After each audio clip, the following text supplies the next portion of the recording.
ಇಷ್ಟಪಟ್ಟು ತಿಂತಾ ಇದ್ರೆ ಎಚ್ಚರ. ಖೋವಾ ಕೂಡ ಡೇಂಜರಸ್ ಅಂತ ಆಹಾರ ಇಲಾಖೆಯ ವರದಿ ಹೇಳ್ತಾ ಇದೆ. ಪನ್ನೀರ್ ಆಯ್ತು, ಈಗ ಖೋವಾ ಸರತಿ. ಖೋವಾದಲ್ಲೂ ಕೂಡ ಕಳಪೆ ಖೋವಾ ಲಭ್ಯ ಇದೆ. ಆಹಾರ ಇಲಾಖೆ ಶಾಕಿಂಗ್ ರಿಪೋರ್ಟ್. ಪರೀಕ್ಷೆಯಲ್ಲಿ ಖೋವಾ ಕೂಡ ಕಲಬೆರಕೆ ಅಂತ ಪತ್ತೆ ಆಗಿದೆ. ನೋಡಿ, ಎಷ್ಟೊಂದು ವಸ್ತುಗಳು ನಾವು ತಿನ್ನೋ ಎಷ್ಟೊಂದು ವಸ್ತುಗಳು ಖುದ್ದು ಆಹಾರ ಇಲಾಖೆ ಹೇಳ್ತಾ ಇದೆ ಕಲಬೆರಕೆ ಅಂತ. ಪನ್ನೀರ್ ಆಯಿತು, ಗೋಬಿ ಆಯಿತು, ಈಗ ಖೋವಾದಲ್ಲೂ ಕೂಡ ಕಲಬೆರಕೆ ಕಂಡು ಬರ್ತಾ ಇದೆ. ಎಷ್ಟು ಅಸುರಕ್ಷಿತ ಆಹಾರವನ್ನು ತಿಂತಾ ಇದ್ದೀವಿ ನಾವು. ಹಾಗಾಗಿ ರೋಗಗಳು ಜಾಸ್ತಿ, ಆಸ್ಪತ್ರೆ ಖರ್ಚು ಜಾಸ್ತಿ, ಆಸ್ಪತ್ರೆಗಳು ಜಾಸ್ತಿ. ಖೋವಾದಲ್ಲಿ 43ರಲ್ಲಿ 9 ಮಾದರಿ ವಿಶ್ಲೇಷಣೆ ಆಗಿದೆ. ಅದರಲ್ಲಿ 3 ಕಳಪೆ ಗುಣಮಟ್ಟ ಅಂತ ಬಂದಿದೆ. ತುಪ್ಪದಲ್ಲಿ ಯಾವ ಬ್ರ್ಯಾಂಡ್ ಅಂತ ನನಗೆ ಗೊತ್ತಿಲ್ಲ. ಎಲ್ಲ ಬ್ರ್ಯಾಂಡ್ಸ್ ಇರ್ತದೆ ಅದರಲ್ಲಿ. ಈ ಥರ ನಾವೇನು ಟಾರ್ಗೆಟ್ ಮಾಡಲ್ಲ. 43 ಅಂತ ಹೇಳಿದ್ರೆ ವಿವಿಧ ಬ್ರ್ಯಾಂಡ್ಗಳು ಇರ್ತದೆ ಅದರಲ್ಲಿ. ಮತ್ತು ಪನ್ನೀರಲ್ಲೂ ಕೂಡ ಬರೀ 32, ಇದುವರೆಗೂ ಈ 32 ವಿಶ್ಲೇಷಣೆ ಆಗಿದೆ. ಅದರಲ್ಲಿ 30 ಸುರಕ್ಷಿತ ಅಂತ ಇದೆ, 2 ಅಸುರಕ್ಷಿತ ಅಂತ ಇದೆ. ಸೊ ಇನ್ನೂ 200 ಮೇಲೆ ಇನ್ನೂ ವಿಶ್ಲೇಷಣೆಯಾಗಿ ಬರಬೇಕು. ಸೊ ಇನ್ನು ಬರೋ ತಿಂಗಳಿಗೆಲ್ಲ ರಿಪೋರ್ಟ್ ಇರ್ತದೆ. ಖೋವಾದಲ್ಲಿ 43ರಲ್ಲಿ 9 ಮಾದರಿ ವಿಶ್ಲೇಷಣೆ ಆಗಿದೆ. ಇನ್ನಷ್ಟು ಅಪ್ಡೇಟ್ ಪಡ್ಕೊಂಡು ನಮ್ಮ ಪ್ರತಿನಿಧಿ ದೀಪ್ತಿ ತೋಳ್ಪಾಡಿ ಲೈವ್ ಕನೆಕ್ಟ್ ಆಗಿದ್ದಾರೆ. ದೀಪ್ತಿ, ವಾಟರ್ ಬಾಟಲ್ಗಳಲ್ಲಿ ಇರೋ ನೀರು ಸುರಕ್ಷಿತ ಅಲ್ಲ ಅಂತ ಅಂದರೆ ಯಾವ ಥರದ ಬಾಟ್ಲ್ಗಳಲ್ಲಿ ಇರೋ ನೀರು ಸುರಕ್ಷಿತ, ಯಾವ ಥರದ ಬಾಟ್ಲ್ಗಳಲ್ಲಿ ಇರೋ ನೀರು ಸುರಕ್ಷಿತ ಅಲ್ಲ, ಅಥವಾ ಎಲ್ಲ ವಾಟರ್ ಬಾಟ್ಲ್ಗಳಲ್ಲಿ ಇರೋ ನೀರು ಕೂಡ ಕುಡಿಯೋದಕ್ಕೆ ಒಳ್ಳೆಯದಲ್ಲ ಅಂತ ಹೇಳ್ತಾ ಇದ್ದಾರಾ?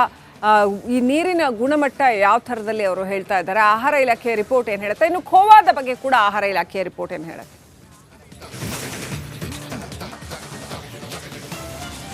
ಶ್ರೀಲಕ್ಷ್ಮಿ, ಪ್ರಮುಖವಾಗಿ ಆಹಾರ ಇಲಾಖೆ, ಆರೋಗ್ಯ ಇಲಾಖೆಯ ಜೊತೆ ಸೇರಿ ಈ ರೀತಿಯ ಒಂದು ಪರಿಶೀಲನೆಗೆ ಇಳಿದಿದೆ. ಎಲ್ಲ ಆಹಾರ ಪದಾರ್ಥಗಳನ್ನು ಪರೀಕ್ಷೆಗೆ ಒಳಪಡಿಸಿದಂತಹ ಆಹಾರ ಇಲಾಖೆ ಇದೀಗ ವಾಟರ್ ಬಾಟಲ್ಗಳು, ಪ್ಯಾಕ್ಡ್ ವಾಟರ್ ಬಾಟಲ್ಗಳ ಸ್ಯಾಂಪಲ್ಸ್ಗಳನ್ನು ಕೂಡ ಟೆಸ್ಟಿಂಗಿಗೆ ಕಳಿಸಿತ್ತು. 255 ವಾಟರ್ ಬಾಟಲ್ಗಳ ಸ್ಯಾಂಪಲ್ಗಳನ್ನು ರಾಜ್ಯದ ಎಲ್ಲ ಕಡೆಯಿಂದನೂ ಕಲೆಕ್ಟ್ ಮಾಡಿ ಅದನ್ನು ಪರೀಕ್ಷೆಗೆ ಒಳಪಡಿಸಿದಂತಹ ಸಂದರ್ಭದಲ್ಲಿ 95% ವಾಟರ್ ಬಾಟಲ್ಗಳು ಅನ್ಸೇಫ್ ಅನ್ನೋದು ಈಗ ತಿಳಿತಾ ಇದೆ. ಅಂದರೆ ಪ್ರಮುಖವಾಗಿ ಯಾವುದು ಅನ್ಸೇಫು ಅಂತ ಹೇಳಿದ್ರೆ, ಲೋಕಲ್ ಬ್ರ್ಯಾಂಡ್ ನಲ್ಲಿ ಮಾರ್ತಾ ಇರುವಂತಹ ವಾಟರ್ಗಳು BPA ಫ್ರೀ ಆಗಿರೋದ್ರಿಲ್ಲ. ಇದರಲ್ಲಿ ಒಂದು ಟಾಕ್ಸಿಕ್ ಕೆಮಿಕಲ್ ಇರುತ್ತೆ. ಇದು ನೀರಿಗೆ ಸೇರಿ ಅದರಿಂದ ಕಾರ್ಸಿನೋಜೆನಿಕ್ ಅನ್ನೋ ಒಂದು ಅಂಶ ಬಿಟ್ಟು ಅದು ಕ್ಯಾನ್ಸರ್ ಕಾರಕ ಆಗುವಂತಹ ಸಾಧ್ಯತೆ ಇದೆ. ಹೀಗಾಗಿ ವಾಟರ್ ಬಾಟಲ್ ಕ್ವಾಲಿಟಿ, ಅದರ ಮೇಲೆ ಚೆಕ್ಕಿಂಗ್, ISI ಮಾರ್ಕ್ ಇರುತ್ತೆ. ಜೊತೆಗೆ FSSAI ಇಂದನೂ ಕೂಡ ಫುಡ್ ಸೇಫ್ ಅಂತ ಹೇಳಿ, ಡ್ರಿಂಕಿಂಗ್ ಸೇಫ್ ಅಂತ ಹೇಳಿ ಬಾಟಲ್ಗಳು ಬರುತ್ತೆ. ಅದು ಮಾತ್ರ ಸೇಫು. ಯಾವುದು ಈ ರೀತಿಯ ಬಾಟಲ್ ಸೇಫ್ ಇರೋದಿಲ್ವೋ ಅಂತಹ ಒಂದು ಪ್ಲಾಸ್ಟಿಕ್ ಬಾಟಲ್ನಲ್ಲಿ ನೀರು ಕುಡಿದಾಗ ಈ ರೀತಿಯಾಗಿ ಸಮಸ್ಯೆ ಉಂಟಾಗುತ್ತೆ ಅನ್ನೋದು ಈಗ ಗೊತ್ತಾಗ್ತಾ ಇದೆ. ಇನ್ನು ಪನ್ನೀರ್ ನಂತರ ಇದೀಗ ಖೋವಾದಲ್ಲೂ ಕೂಡ ಕಲಬೆರಕೆ ಆಗಿರುವಂಥದ್ದು ತಿಳಿದು ಬಂದಿದೆ. ಇದು ಕೂಡ ಬೆಂಗಳೂರು ಸೇರಿ ಬೇರೆ ಬೇರೆ ಭಾಗಗಳಲ್ಲಿ ಸಿಹಿ ಪದಾರ್ಥಗಳಿಗೆ ಬಳಸುವಂತಹ ಖೋವಾದ ಸ್ಯಾಂಪಲ್ಗಳನ್ನು ಪಡೆದು ಪರೀಕ್ಷೆಗೆ ಒಳಪಡಿಸಿದಾಗ ಅದರಲ್ಲೂ ಕೂಡ ಕೆಲವೊಂದು ಬ್ಯಾಕ್ಟೀರಿಯಾ ಐಟಮ್ ಕಂಡು ಬಂದಿರುವಂಥದ್ದು ಗೊತ್ತಾಗಿದೆ. ಹೀಗಾಗಿ ಯಾರೆಲ್ಲ ಈ ರೀತಿಯಾಗಿ ಕಳಪೆ ಮಾರ್ಗದಲ್ಲಿ ಖೋವಾನ ತಯಾರು ಮಾಡ್ತಾ ಇದ್ದಾರೆ ಅಂತಹ ಘಟಕಗಳ ಮೇಲೆ, ಅಂತಹ ಮಾಲೀಕರಿಗೆ ಒಂದು ಬಿಸಿ ಮುಡಿಸೋದಕ್ಕೆ ಆಹಾರ ಇಲಾಖೆ, ಆರೋಗ್ಯ ಇಲಾಖೆ ಎರಡೂ ಕೂಡ ಮುಂದಾಗಿರುವಂಥದ್ದು. ಇನ್ನು ವಾಟರ್ ಬಾಟಲ್ ಅಂತ ಬಂದಾಗ ಅದಕ್ಕೆ ಇಂಥದ್ದೇ ಸ್ಟ್ಯಾಂಡರ್ಡ್ ಆಫ್ ವಾಟರ್ ಬಾಟಲ್ನ ಬಳಸಬೇಕು, ಇಂತಿಷ್ಟೇ ಸಮಯದಲ್ಲಿ ಅದನ್ನು ಮಾರಾಟ ಮಾಡಬೇಕು. ಜೊತೆಗೆ ಬಿಸಿಲು ಜಾಸ್ತಿ, ತಾಪಮಾನ ಜಾಸ್ತಿ ಆದಾಗ ಅದರಲ್ಲಿ ಈ ಕೆಮಿಕಲ್ ರಿಲೀಸ್ ಆಗುತ್ತೆ. ಸೊ ಅದನ್ನು ತಡೆಗಟ್ಟೋದಕ್ಕೆ BPA ಫ್ರೀ ಬಾಟಲ್ಗಳು ಬರುತ್ತೆ. ಅಂಥದ್ದನ್ನು ಸ್ಟ್ಯಾಂಡರ್ಡ್ ಅಂತ ಹೇಳ್ತೀವಿ. ಯಾರು ಈ BPA ಫ್ರೀ ಬಾಟಲ್ಗಳನ್ನು ಬಳಸದೆ ಲೋಕಲ್ ಆಗಿ ವಾಟರ್ ಬಾಟಲ್ಗಳನ್ನು ತಯಾರಿಕೆ ಮಾಡ್ತಾರೋ ಅಂಥವರಿಗೆ ಇದು ಮಾರಕ ಅಂತ ಹೇಳಿ ಈಗ ಮಾಹಿತಿ ಗೊತ್ತಾಗ್ತಾ ಇದೆ. ಹಾಗಾಗಿ ಮುಂದಿನ ದಿನಗಳಲ್ಲಿ ಮತ್ತಷ್ಟು ಈ ರೀತಿಯ ನೀರಿನ ಘಟಕಗಳ ಮೇಲೆ ಆಗಾಗ್ಗೆ ಪರಿಶೀಲನೆ ಮಾಡಬೇಕು ಅಂತ ಮುಂದಾಗಿದ್ದಾರೆ. ಶ್ರೀಲಕ್ಷ್ಮಿ, ರೈಟ್. ದಯವಿಟ್ಟು ಸಂಪರ್ಕದಲ್ಲಿ ದೀಪ್ತಿ. ಇಷ್ಟಪಟ್ಟು ತಿಂತಾ ಇದ್ರೆ ಎಚ್ಚರ. ಖೋವಾ ಕೂಡ ಡೇಂಜರಸ್ ಅಂತ ಆಹಾರ ಇಲಾಖೆಯ ವರದಿ ಹೇಳ್ತಾ ಇದೆ. ಪನ್ನೀರ್ ಆಯಿತು, ಈಗ ಖೋವಾ ಸರತಿ. ಖೋವಾದಲ್ಲೂ ಕೂಡ ಕಳಪೆ ಖೋವಾ ಲಭ್ಯ ಇದೆ. ಆಹಾರ ಇಲಾಖೆ ಶಾಕಿಂಗ್ ರಿಪೋರ್ಟ್. ಪರೀಕ್ಷೆಯಲ್ಲಿ ಖೋವಾ ಕೂಡ ಕಲಬೆರಕೆ ಅಂತ ಪತ್ತೆ ಆಗಿದೆ. ನೋಡಿ, ಎಷ್ಟೊಂದು ವಸ್ತುಗಳು ನಾವು ತಿನ್ನೋ ಎಷ್ಟೊಂದು ವಸ್ತುಗಳು ಖುದ್ದು ಆಹಾರ ಇಲಾಖೆ ಹೇಳ್ತಾ ಇದೆ ಕಲಬೆರಕೆ ಅಂತ. ಪನ್ನೀರ್ ಆಯಿತು, ಗೋಬಿ ಆಯಿತು, ಈಗ ಖೋವಾದಲ್ಲೂ ಕೂಡ ಕಲಬೆರಕೆ ಕಂಡು ಬರ್ತಾ ಇದೆ. ಎಷ್ಟು ಅಸುರಕ್ಷಿತ ಆಹಾರವನ್ನು ತಿಂತಾ ಇದ್ದೀವಿ ನಾವು. ಹಾಗಾಗಿ ರೋಗಗಳು ಜಾಸ್ತಿ, ಆಸ್ಪತ್ರೆ ಖರ್ಚು ಜಾಸ್ತಿ, ಆಸ್ಪತ್ರೆಗಳು ಜಾಸ್ತಿ. ಖೋವಾದಲ್ಲಿ 43ರಲ್ಲಿ 9 ಮಾದರಿ ವಿಶ್ಲೇಷಣೆ ಆಗಿದೆ. ಅದರಲ್ಲಿ 3 ಕಳಪೆ ಗುಣಮಟ್ಟ ಅಂತ ಬಂದಿದೆ. ತುಪ್ಪದಲ್ಲಿ ಯಾವ ಬ್ರ್ಯಾಂಡ್ ಅಂತ ನನಗೆ ಗೊತ್ತಿಲ್ಲ. ಎಲ್ಲ ಬ್ರ್ಯಾಂಡ್ಸ್ ಇರ್ತದೆ ಅದರಲ್ಲಿ, ಈ ಥರ ನಾವೇನು ಟಾರ್ಗೆಟ್ ಮಾಡಲ್ಲ. 43 ಅಂತ ಹೇಳಿದ್ರೆ ವಿವಿಧ ಬ್ರ್ಯಾಂಡ್ಗಳು ಇರ್ತದೆ ಅದರಲ್ಲಿ.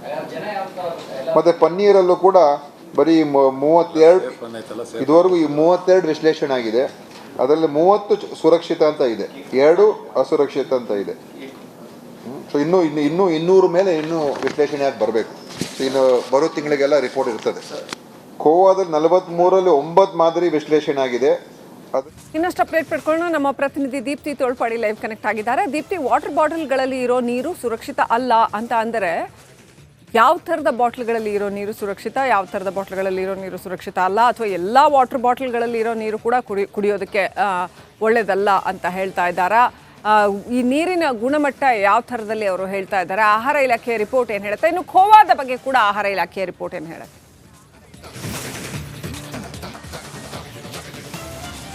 ಶ್ರೀಲಕ್ಷ್ಮಿ, ಪ್ರಮುಖವಾಗಿ ಆಹಾರ ಇಲಾಖೆ ಆರೋಗ್ಯ ಇಲಾಖೆಯ ಜೊತೆ ಸೇರಿ ಈ ರೀತಿಯ ಒಂದು ಪರಿಶೀಲನೆಗೆ ಇಳಿದಿದೆ. ಎಲ್ಲ ಆಹಾರ ಪದಾರ್ಥಗಳನ್ನು ಪರೀಕ್ಷೆಗೆ ಒಳಪಡಿಸಿದಂತಹ ಆಹಾರ ಇಲಾಖೆ ಇದೀಗ ವಾಟರ್ ಬಾಟಲ್ಗಳು, ಪ್ಯಾಕ್ಡ್ ವಾಟರ್ ಬಾಟಲ್ಗಳ ಸ್ಯಾಂಪಲ್ಸ್ಗಳನ್ನು ಕೂಡ ಟೆಸ್ಟಿಂಗಿಗೆ ಕಳಿಸಿತ್ತು. 255 ವಾಟರ್ ಬಾಟಲ್ಗಳ ಸ್ಯಾಂಪಲ್ಗಳನ್ನು ರಾಜ್ಯದ ಎಲ್ಲ ಕಡೆಯಿಂದನೂ ಕಲೆಕ್ಟ್ ಮಾಡಿ ಅದನ್ನು ಪರೀಕ್ಷೆಗೆ ಒಳಪಡಿಸಿದಂತಹ ಸಂದರ್ಭದಲ್ಲಿ 95% ವಾಟರ್ ಬಾಟಲ್ಗಳು ಅನ್ಸೇಫ್ ಅನ್ನೋದು ಈಗ ತಿಳಿತಾ ಇದೆ. ಅಂದರೆ ಪ್ರಮುಖವಾಗಿ ಯಾವುದು ಅನ್ಸೇಫು ಅಂತ ಹೇಳಿದ್ರೆ, ಲೋಕಲ್ ಬ್ರ್ಯಾಂಡ್ ನಲ್ಲಿ ಮಾರ್ತಾ ಇರುವಂತಹ ವಾಟರ್ಗಳು BPA ಫ್ರೀ ಆಗಿರೋದ್ರಿಲ್ಲ. ಇದರಲ್ಲಿ ಒಂದು ಟಾಕ್ಸಿಕ್ ಕೆಮಿಕಲ್ ಇರುತ್ತೆ. ಇದು ನೀರಿಗೆ ಸೇರಿ ಅದರಿಂದ ಕಾರ್ಸಿನೋಜೆನಿಕ್ ಅನ್ನೋ ಒಂದು ಅಂಶ ಬಿಟ್ಟು ಅದು ಕ್ಯಾನ್ಸರ್ ಕಾರಕ ಆಗುವಂತಹ ಸಾಧ್ಯತೆ ಇದೆ.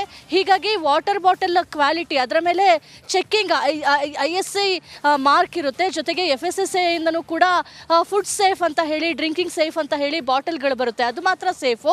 ಯಾವುದು ಈ ರೀತಿಯ ಬಾಟಲ್ ಸೇಫ್ ಇರೋದಿಲ್ವೋ ಅಂತಹ ಒಂದು ಪ್ಲಾಸ್ಟಿಕ್ ಬಾಟಲ್ನಲ್ಲಿ ನೀರು ಕುಡಿದಾಗ ಈ ರೀತಿಯಾಗಿ ಸಮಸ್ಯೆ ಉಂಟಾಗುತ್ತೆ ಅನ್ನೋದು ಈಗ ಗೊತ್ತಾಗ್ತಾ ಇದೆ.